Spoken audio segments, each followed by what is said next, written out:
काय कसं काय तुम्हाला वाटलं मी नाराज आहे? चर्चा म्हणतो मला नाही वाटत चर्चा तुम्ही त्याच्यावर चर्चा ते तुम्हीच करत असता. तुम्ही पण बोलला त्याच्यावरती सर काल की मी नाराज नाही पण इच्छा होती मला खासदार व्हायचं म्हणून. काय झालं? इच्छा व्यक्त केला होता. मला इच्छा आहे आणि म्हणून तर जे आहे नाशिकचे लोकसभा लढवायला सुद्धा मी तयार झालो होतो.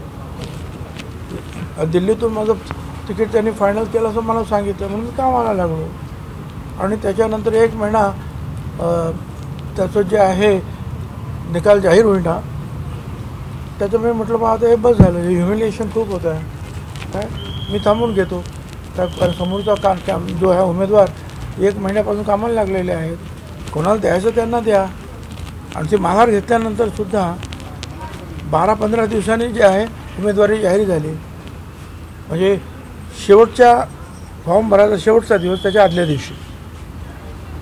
आता ह्या सगळ्याचे परिणाम शेवटी जे आहे जय पराजय याच्यावर होत असतात.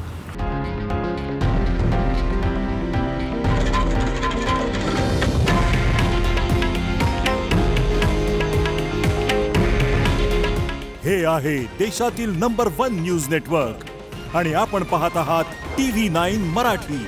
काळजी तुमची, हित महाराष्ट्राचं.